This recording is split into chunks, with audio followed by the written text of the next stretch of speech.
I'm Catherine Arndt, the Chief of the VLGA Connect Studio. Welcome to today's episode, brought to you by the VLGA, your counsellor support network and the national broadcaster on all things local government. It's time once again for TGU from VLGA Connect, Friday the 16th of February. And joining me today, the A-team is back together. Tony Raunic back from his upcountry trip. Hello, Tony. Oh, hey, Chris and Julie. Missed you guys, but great episode last week, and Kendria did an awesome job too. So She did. thanks so much for her for stepping in, but great to be back. Lots to I've got discuss a prediction. I've got a prediction to make. Kendria will be back at some point. Yes. No, it was excellent to have her subbing in for you last week, Tony. And Julie Reid is back as well. Hi, Julie. How's your week been? Hi, good. It's great. Good to have you back, Tony. But it was really nice to work with Kendria last week as well.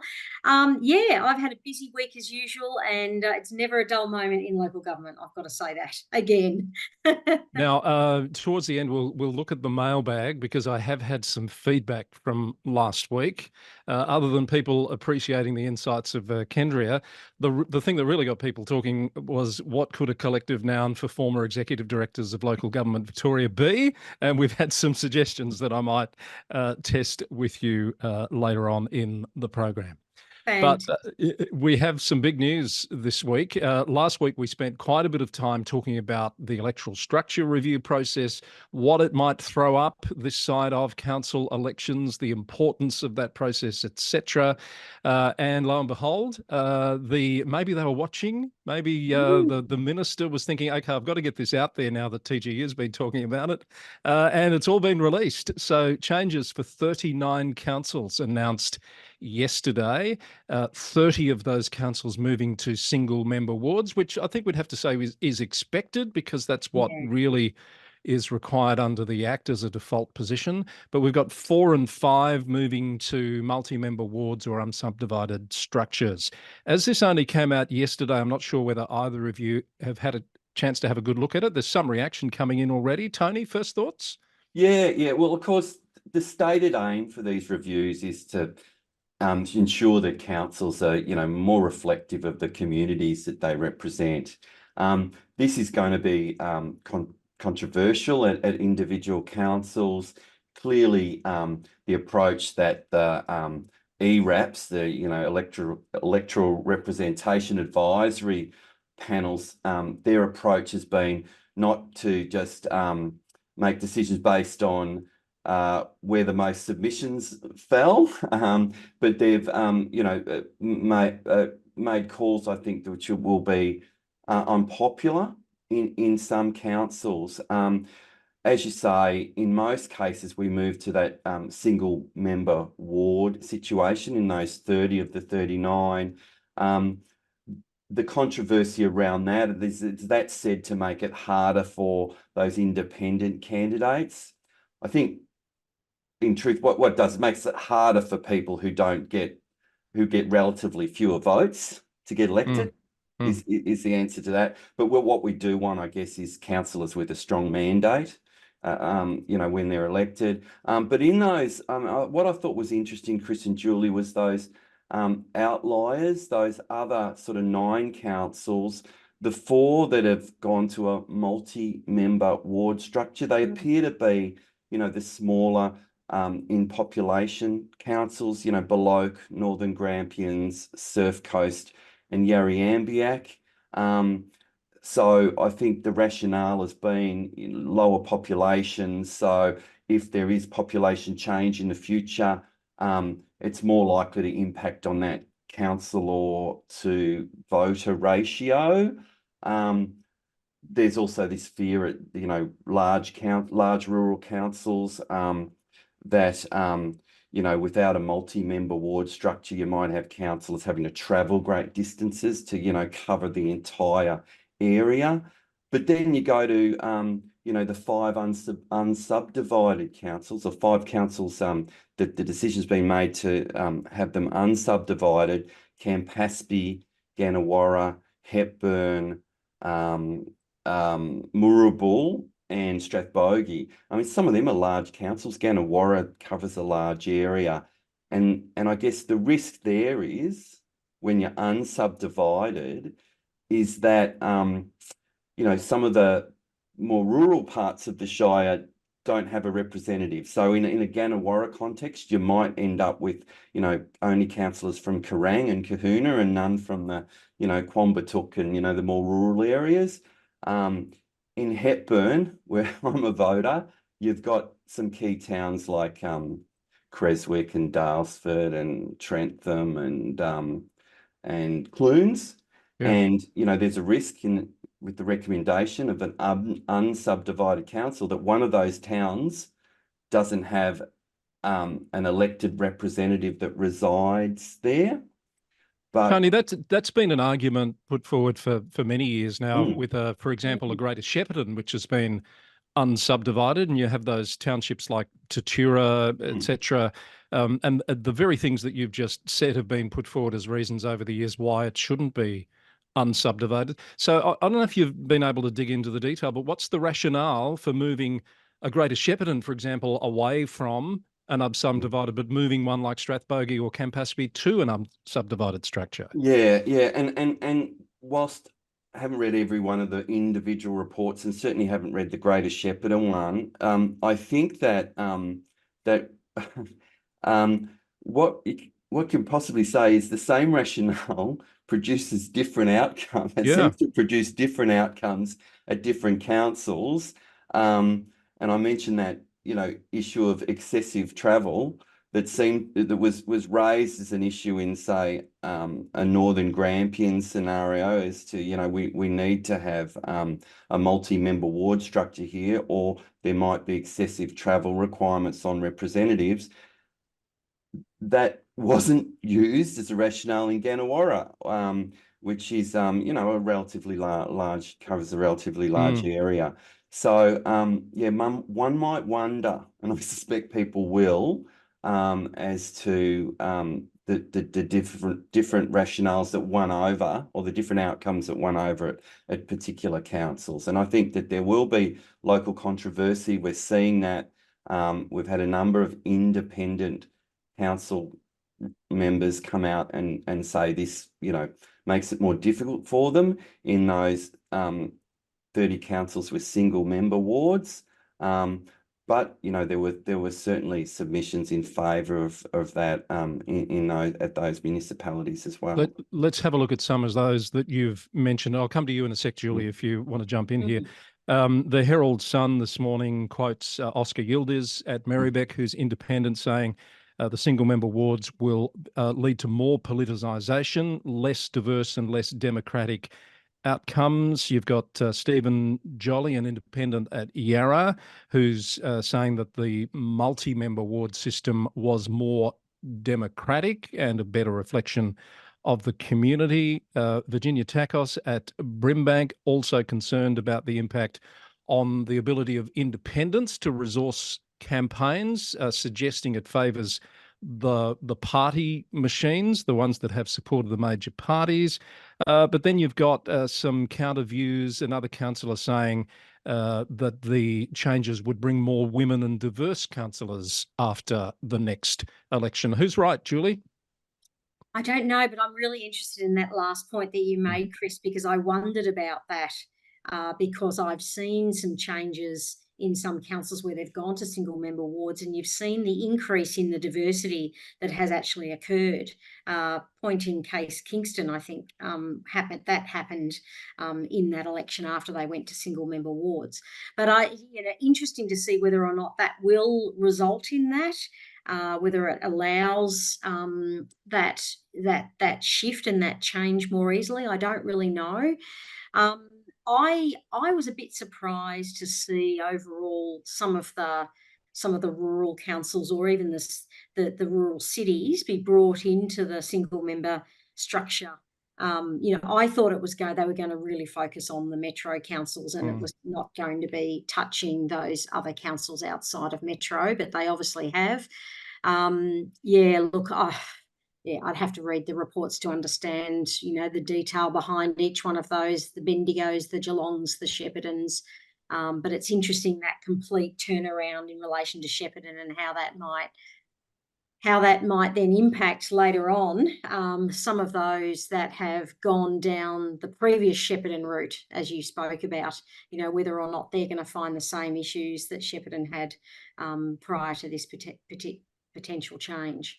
So look, yeah, it's all interesting. We need to probably read a little bit more to get a little bit more context. I think so, Julie. Yeah. Just came out yesterday, and there's a lot of detail in behind all of this, isn't there? Yeah. So, They will group like communities. They will look at like communities. It's interesting what you spoke about there, Tony, about Hepburn, in terms of there's very different communities, I think, in Hepburn. And it's interesting that they have gone down that route at Hepburn of that Unsubdivided. no ward boundaries, all unsubdivided, when we know that in Hepburn there are very different communities across that municipality. So, yep, let's have a look at a little bit more detail and come back. Yeah, I think what my view is, what we can say about those 30 councils that become single member wards, and in terms of the Herald Sun article, I would say that this single member ward structure makes it harder for a candidate who's a single local issue candidate. I'm running really hard on preserving this park in this little part of the municipality, and it's going to, there's a lot of people who are directly affected by that decision, who live in that particular area, who are going to vote for me. It makes it harder for that candidate to get up, and maybe that's deliberate, because maybe the desire is to have candidates who have much more of a focus on, municipality-wide issues, and it favours candidates who can garner support across the voter group. So I appreciate that it will have some impact on a particular type of candidate, make it a bit harder for them. Is that a bad thing? I think we might all have different opinions about that. I'd like someone to explain to me how it impacts on gender. I don't know how it does that. I can't see that myself. And what about in the case of Whittlesea and Casey, which have been under administration for a number of years, going back to elected representation this year, but also changing structure to single member wards? Do we think that's going to be more or less likely to allow those dismissed councillors to make a successful return? Is it a factor? I suspect it makes it a little bit harder for them if they had a particular following in a local area previously, and now need to appeal more broadly. So some councils are starting to issue media releases acknowledging the changes that are coming. I haven't seen a lot said politically from those councils other than what we've seen in the Herald Sun. Perhaps still some detail being digested. Some of the changes in the background affect the number of councillors as well. Do we have a sense yet of any councils that are changing the number of councils to be elected? I haven't picked up on that yet myself. No, I haven't seen anything about that yet. We didn't have, often the reports of the panel weren't definitive on an actual number. It gave some options in terms of an odd and an even number. And it'll be interesting to see where that falls ultimately at each council. Yeah. And perhaps one more question out of left field, Tony. We're seeing pretty much everything that happens under the legislative framework in local government get challenged in some way in recent times. Is there any recourse for any council in particular, or any individuals that want to challenge these outcomes in a legal sense? Oh, look, I wouldn't put it past some lawyer to be looking at some Charter of Human Rights or some scenario where that there's a an allegation that's not compliant with some constitutional requirement or some other convention. But look, the state parliament has responsibility for legislating for these things, and I would think that it's pretty clear that they'll have that power. Okay, so there you go. All of that has been released yesterday. There's a link in the minister's release to the details. There's some info on the Local Government News Roundup website as well, if you'd like to dig a bit deeper. Now, the other big story this week, guys, is yet another council to be under some form of oversight, in this case, 2 municipal monitors. This took a few people by surprise, myself included. I know there'd been some issues at Brimbank City Council in recent times that has been reported in the media. Now there's 2 monitors in place until the end of the year, which the timing is interesting because it takes it through and past the election period in October. So we've got, in this case, Janet Dorr and Penelope Holloway in place for 10 months. Reaction? I suppose the timing of it probably is not such a bad thing, Chris, in the sense that you've got a new council coming in. There's an opportunity for the monitors just to work with the council to make sure that there's a robust induction in place and that it addresses some of those issues potentially that they're facing at the moment.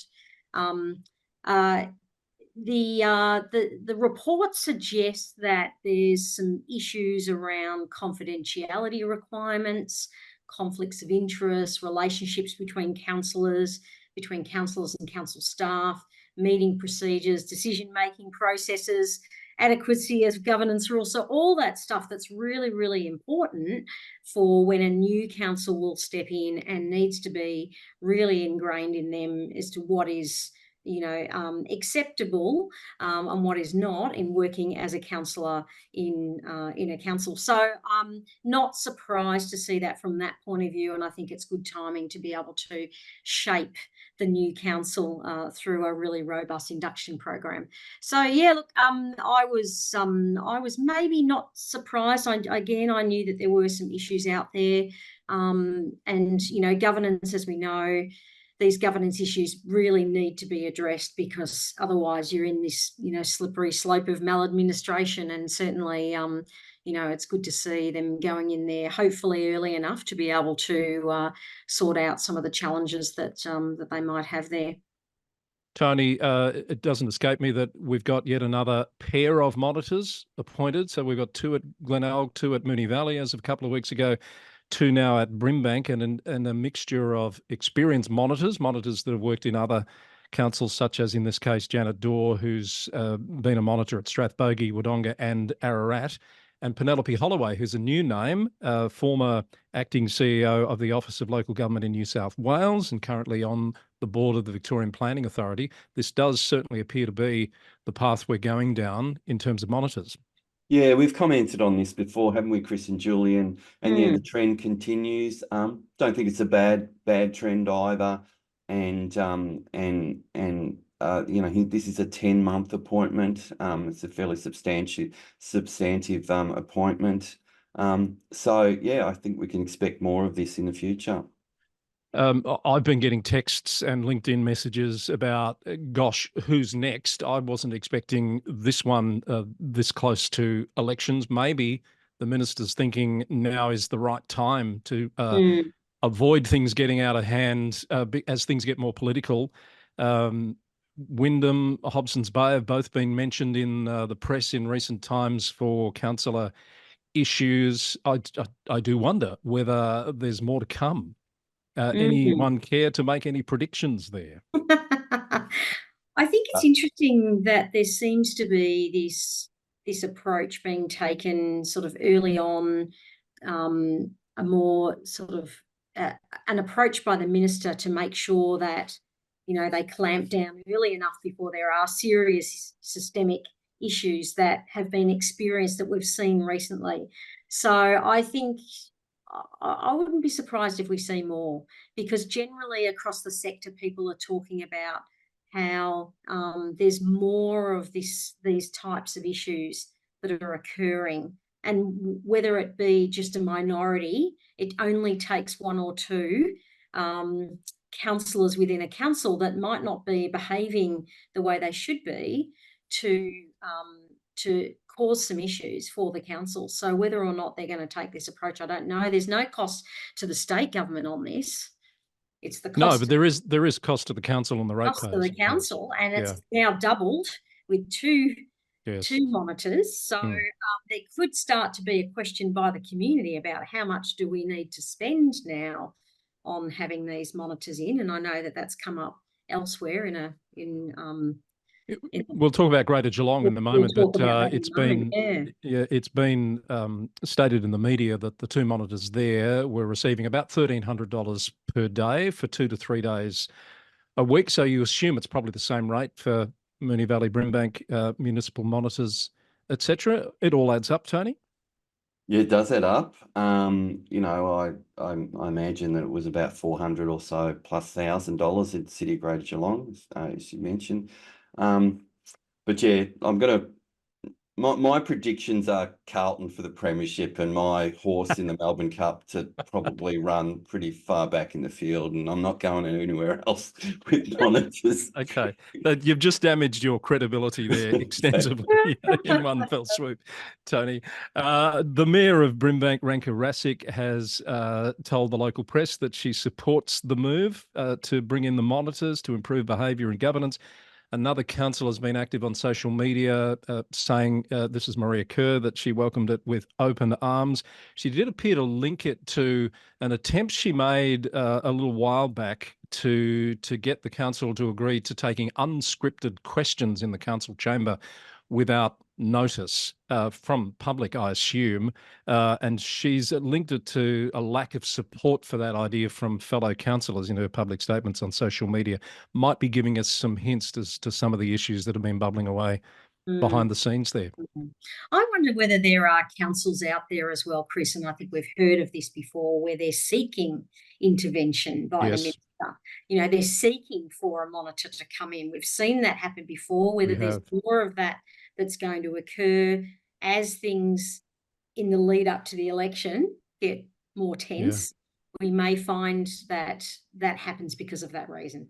Hence the call also from LGV for people to put their CVs in and apply to be considered for monitor and administrator type appointments in the next 4-year term. I think is the intention there. And those, I think the end of this month is when those EOIs need to be in, as do submissions on the new conduct reforms, which we'll come to in a moment. Before we get off monitors, unless either of you have got something else you want to say about Brimbank, it's been reported that, and we expected this, that the Geelong monitors have finished work and their report is sitting with the Minister. Minister Horn is considering that report, is expected to release it both to the council and at some point publicly. So we look forward to seeing that, and obviously we'll be interested to see any outcomes. And as you just said, Tony, the cost of those monitors over a fairly long period of time, I think it was about a year, has been getting some attention in the local press.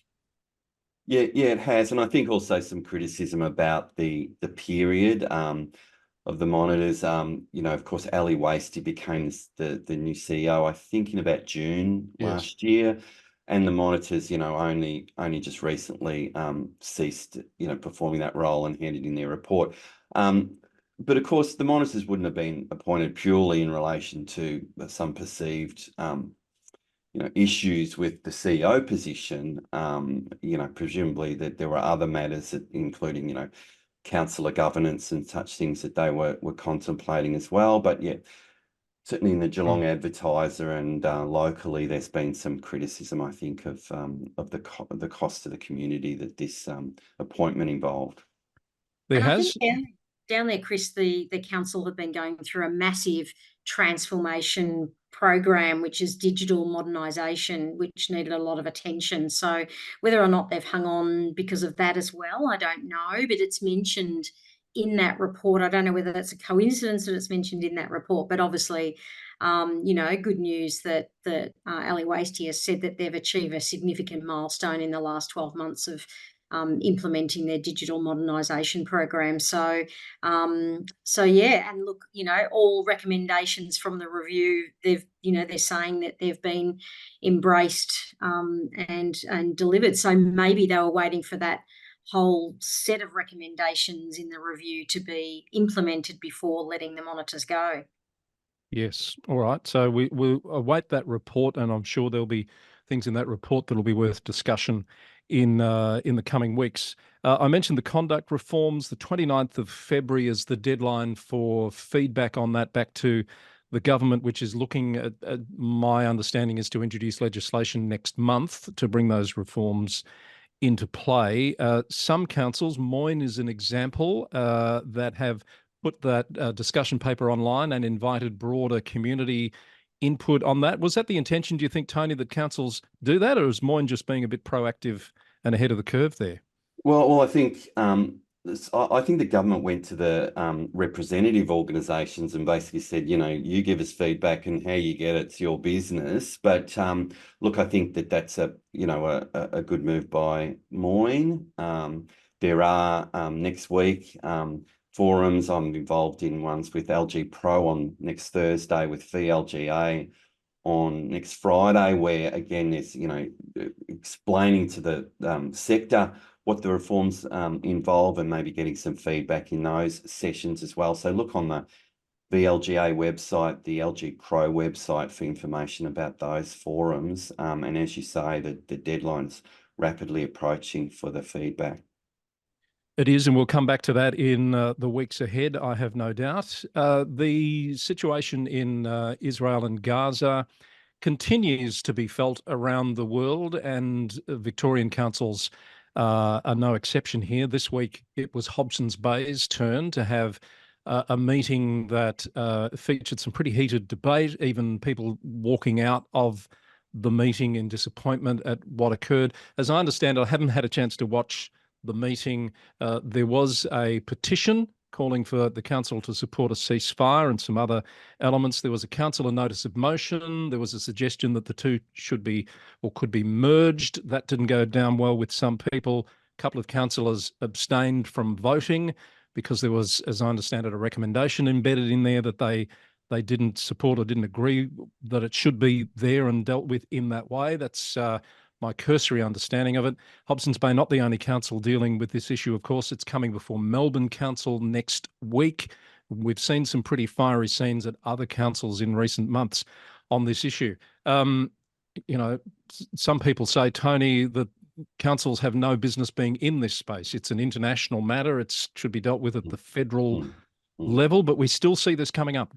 We do. And I did watch this meeting online, and look, there was some, chanting from people in the gallery and when they were walking out, and some, disruptive type behaviour, perhaps even might call it abusive, directed towards language directed toward councillors and council staff.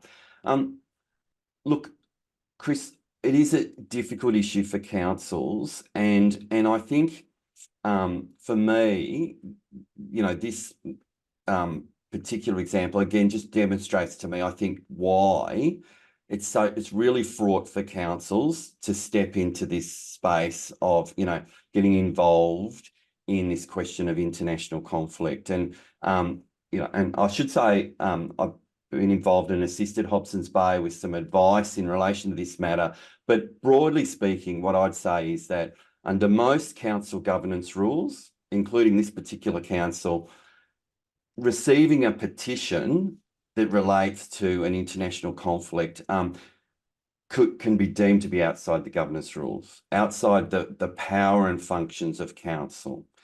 So council has had a choice right at the start here, as they have at other councils.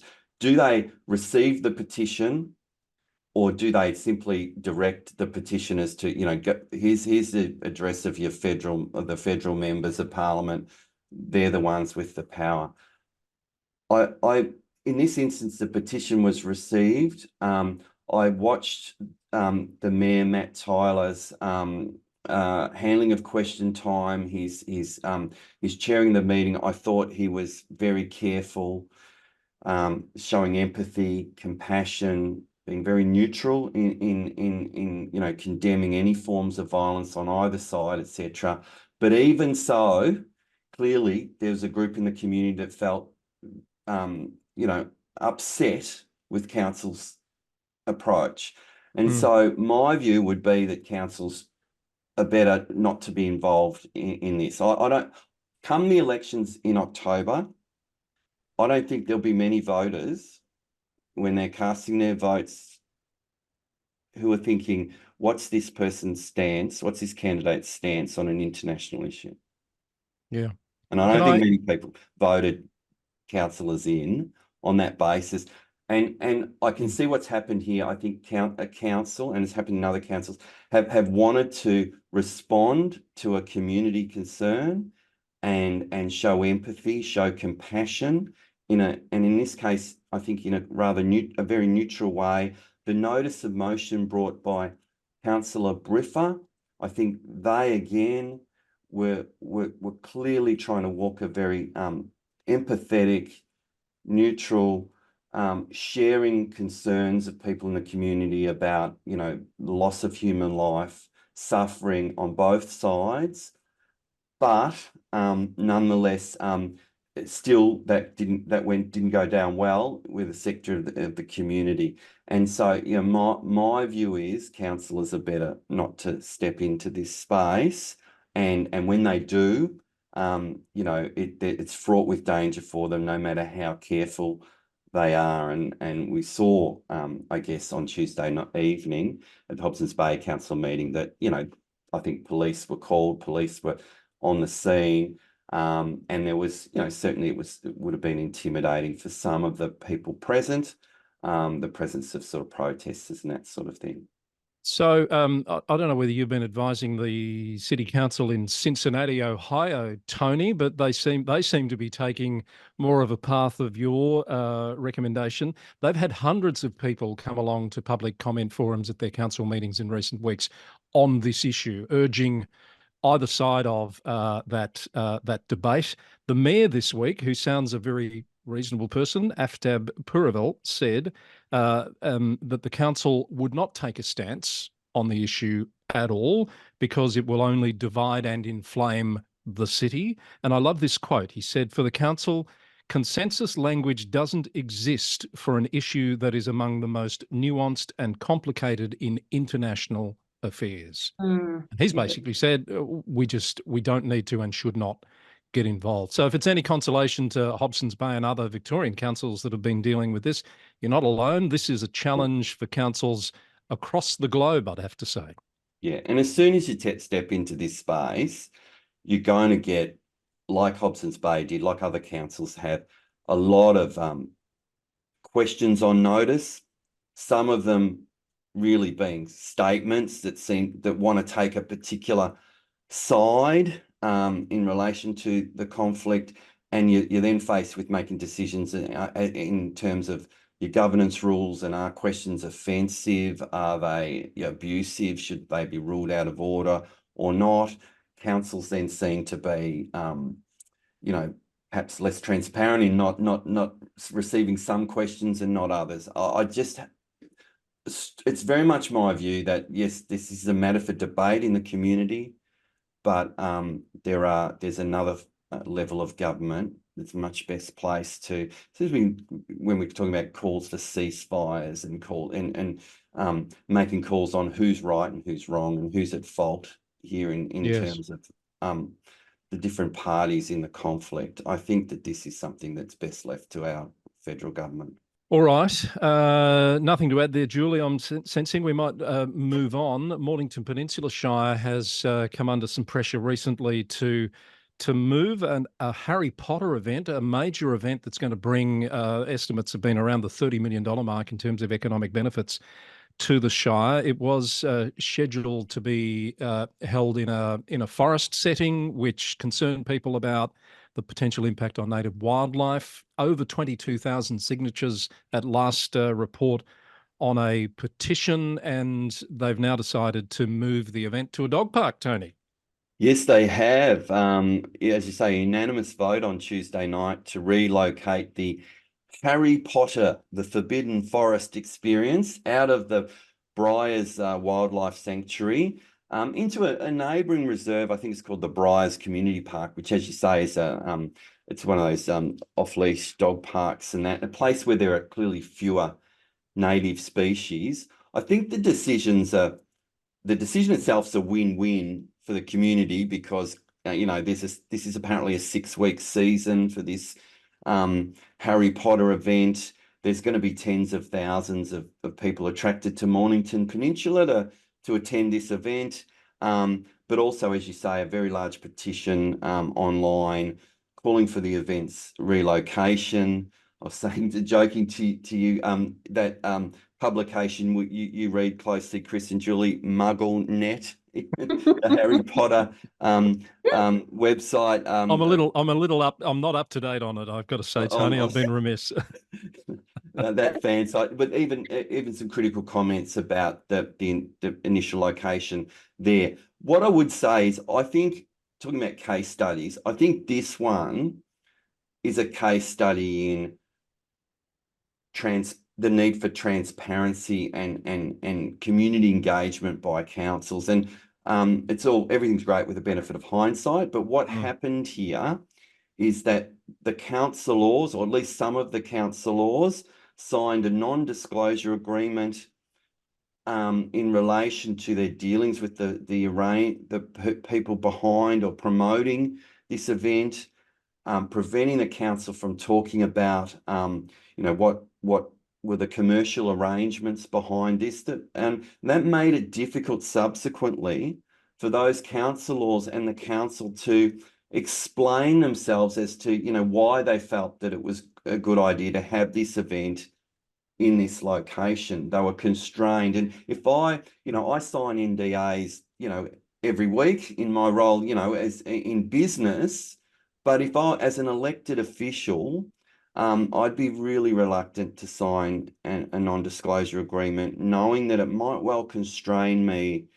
from explaining my decision or the facts surrounding my decision to to my constituency in the future. And I think I suspect that there'd be a few people looking back with retrospect at Mornington Peninsula and saying, we probably made the wrong call in those commercial in confidence arrangements that attracted a lot of criticism and made it difficult for us to respond to community concerns. Yes, indeed. I wonder when this idea first came up. I imagine everyone at the Shire was very excited. This is a win-win, a huge get for Mornington Peninsula Shire. There's perhaps a bit of a case study here in going back at that initial risk assessment that was done, because I can't imagine anyone would have predicted this sort of outcry. Do we agree? No, I don't think so. Although some communities can be really sensitive around this sort of stuff. I mean, if it was maybe understandably, we should say, one-off one weekend, but we're talking about, what was it, over 6 weeks? weeks. So this is significant. So this is something that you'd really want to engage your community on, to make sure that there were no sensitivities, I suppose. So I would agree. I think there's some learnings from this around those non-disclosures, etc. I think that councils need to be able to be strong enough to say, hey, we do need to be able to disclose some of this to our community, because they're going to be affected by this. Some may be benefiting, some maybe not. So we need to make sure that they get their views heard. Okay, so that one looks like it's resolved itself. We've got a few more things to talk about before we wrap up. Speaking of events that have economic impacts, none bigger than Taylor Swift coming to town, 3 concerts at the MCG, and the Mayor of Port Phillip, Heather Consolo, has tried to strike while the iron's hot here. She's issued a very cleverly written letter to Taylor Swift, a public letter, to invite her down to St Kilda for the festival, which is on this weekend. I think it's the 43rd St Kilda Festival. But I've got a bone or two to pick with Mayor Consolo, because she's used so many Taylor Swift song titles in her letter, most of them from the post-country. People don't know Taylor Swift was a country music superstar before she was ever this pop idol, and she's missed opportunities there to mention Tim McGraw, that if she says no, there'd be teardrops on my guitar, that if she says no, she'd just be too mean. There's just a few of mine that should have been, I think, weaved into that letter. I'm sure you've both read it very closely and picked out your favourite Taylor Swift song. No? Yes? No, I didn't, but I love this comment in her letter to Taylor. When I think of this year's festival and your concert, my fellow councillors have told me I need to calm down. But why should I? Why should I, when Melbourne will be the music capital of the world that weekend in February? I just think it's classic. It's beautiful.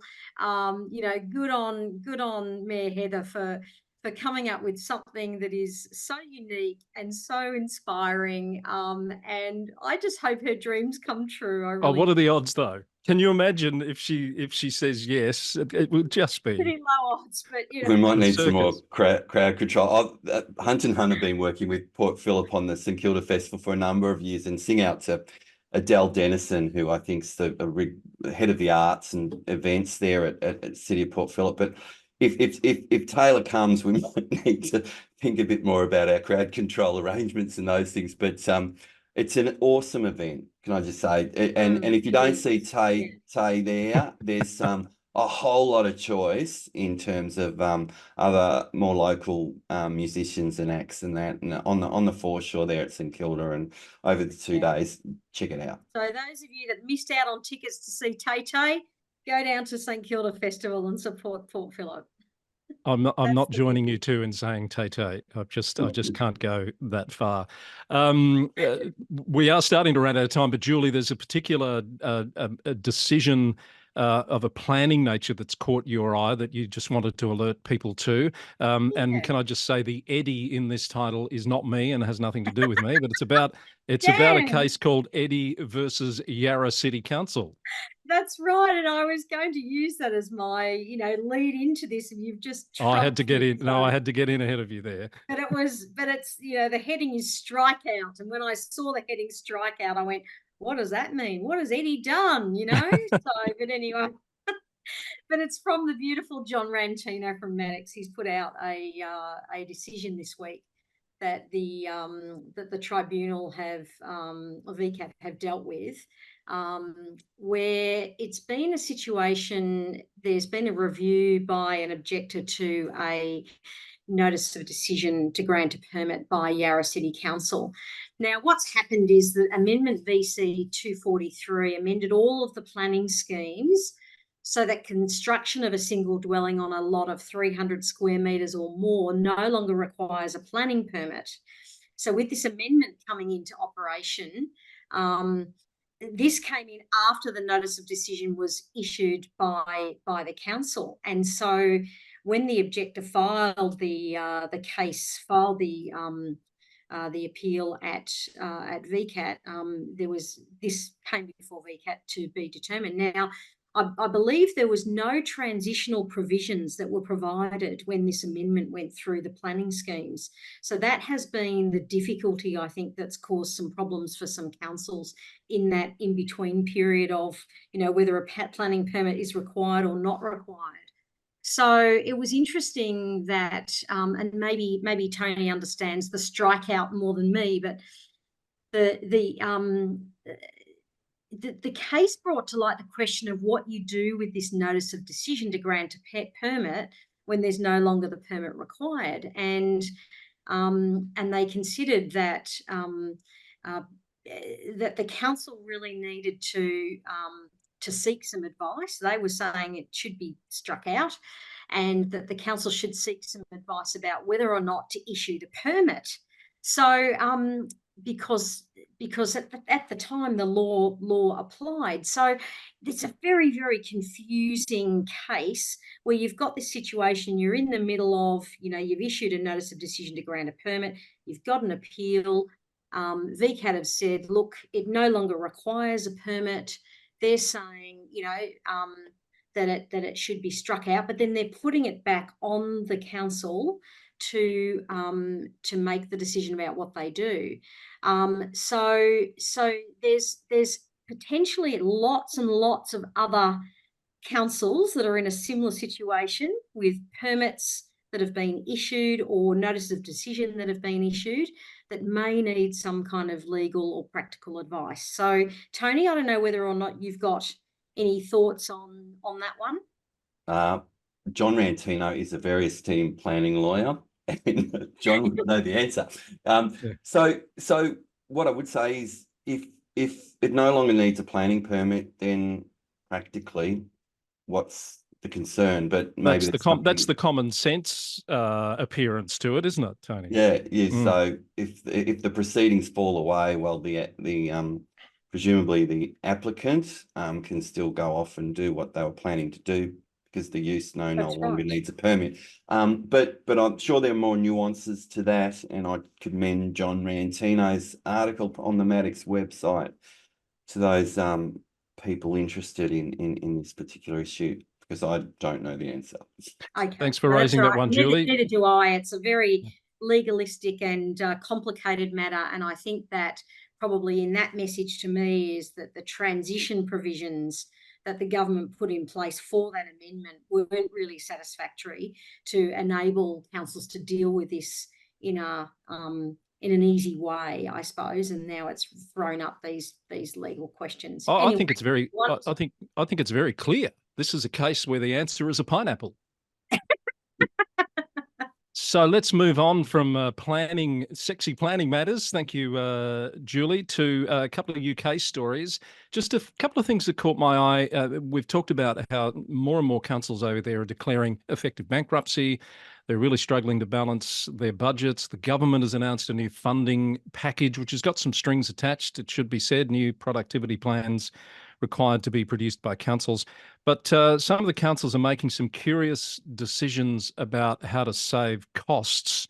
One is closing nearly all of its public toilets as a cost-saving measure. You can understand that's not going down so well with some people in the community. Another is going to dim its streetlights at night to use less power. Advocates are saying that is not good for public safety, particularly women's safety being brought into the spotlight, if you'll excuse the pun there. And there's another council that is looking into its procurement procedures after it was revealed it spent £500,000 on an internet prankster during COVID to run a Facebook page and do some online activities. So council spending really in the spotlight in the UK at the moment. What do we make of that? Any thoughts, Julie? I know you're our UK specialist. Yes. And I was a little bit, well, in some ways not surprised at looking for cost cuts, a little bit surprised at what they're aiming at. However, desperate situation means desperate sort of responses. I think one of them also said some desperate citizens walking around looking for a public toilet. Yes. Some of them were also talking about cutting staff. I think there was one council that was talking about cutting about 60 staff, as well as cutting costs by removing public toilets. I mean, why would you might reduce the amount of public toilets, but would you really get rid of all public toilets? I mean, is that really, is that really a smart thing to do? I don't know. I mean, let's not get into the whole debate about, the benefits of public toilets, but it does seem a surprising decision, other things. Doesn't it? It seems surprising that that's the thing that you would cut. Another one this week, Julie, Nottingham City Council, the senior Labor leaders at that council have refused to accept a proposed budget this week because of the cuts. It's proposing 554 full-time equivalent job cuts, as well as a 5% tax rise. So really, really trying times for councils to balance their budgets over there at the moment. Yeah. And we know that a significant proportion of councils' budgets is around employees. Yeah. So, that's going to have some kind of impact at some stage, particularly with these councils. So, it's look, maybe in the times of COVID, councils were more protective of their staff and wanted to try and, keep staff and keep people protected because of, the hardship around COVID. Now things have opened up, maybe they're now saying, well, look, this is the reality. The majority of, cuts need to come from that, because that's the majority of the budget that we've, set aside. Yeah. Yeah, I think very, very controversial. Its relevance for us, I think, is that, it shows that when councils do get into significant financial difficulties, the impact on the citizens is real and felt, and so when we look in the Australian context and Victorian context, we have these strict controls, reporting that we have of budgets, audit and risk committees. We have a lot of regime, strong regimes around the councils being custodians of public money. And this is why it's so important, because if it was to go wrong, if a council in Victoria was to unwisely invest a really large proportion of money in some silly scheme that has occurred in some parts of the UK, and then find itself bankrupt, then there are real impacts on the lives of citizens, whether or not the other forms of government step in and try and bail out. In the meantime, there are going to be significant cuts to services, and even things that we take for granted, like street lighting in overnight, like accessibility and availability of public toilets. So there's good reasons for those strict financial controls that we have in Victoria. Yes, indeed. Well said. Okay. So those stories are all doing the rounds at the moment. Before we wrap up, we've had a bit of mail this week. I don't know whether you thought more, Julie, about a collective noun for former executive directors of local government Victoria. No, you didn't? I didn't expect to get mail either. Well, I've had one of our regular listeners send me a whole list of options: a bureau of bureaucrats, a dynasty of directors. One of his favourites was a governance of ex-directors, a round table of regulators, a league of luminaries. I think that's going a little bit too far. There's a whole list of them there. I think someone's used AI to try and come up with some options there. I thought this was a bit harsh. Someone suggested to me an irrelevance of ex-directors of LGV. I said no. Not only would Julie be upset, but that one's reserved for ex-CEOs, I think, Julie. Ex-mayors. We're part of that group of the irrelevance, which got me thinking about a collective noun, which could be your next task for former mayors. You know how former mayors often say, I'm just a feather duster now. So I thought about that. A feather duster is not collective, but maybe because arrows have feathers on them, or sometimes, or used to, and they sit in a quiver. So maybe it's a quiver of former mayors. Do you like that? I like it. Yeah, I've had too much time on my hands this week, obviously. And no AI went into that, folks. That's no AI went into that. Yes. Which is a bit scary, really. It is just a bit. So, yeah, look, happy to take more mail on that. And while you're at it, can you give me suggestions on what to use, how to use a sulfate of zucchinis? Because I know everyone's got that problem at the moment. And, you can only eat so much zucchini pasta. Tony, Julie, we've got to wrap this up. Any final thoughts? Oh boy, I can't top that one. Zucchinis. That's got to be the new one for TGU. I've never had so much success growing zucchinis from two plants, I've got to tell you, and cucumbers. So we go from Harry Potter to Taylor Swift to zucchinis. How do we get there, Chris? We go anywhere on TGU. Thank you, Julie. Tony, final thoughts from you? It's been a very interesting week, and you've just made it a little more interesting, Chris. So we'll see what next week brings. Never a dull moment in local government. More news to talk about next week, I'm sure. Local Leaders is back from VLGA Connect next week, our new season. We've got a few lining up to chat with us ahead of elections later in the year. And we kick it off on Tuesday with Robin Galleen, the fourth term mayor at Horsham Rural City Council. I sit down with Robin for a detailed chat about her approach to local government and local issues. It's one not to be missed. Look for it in your YouTube feed and your podcast feed next week. Thanks, Julie. Thanks, Tony. Thanks to you, the viewer and listener. Thanks to Hunt & Hunt Lawyers, our sponsors of TGU. We'll be back with more VLGA Connect very soon. Bye for now.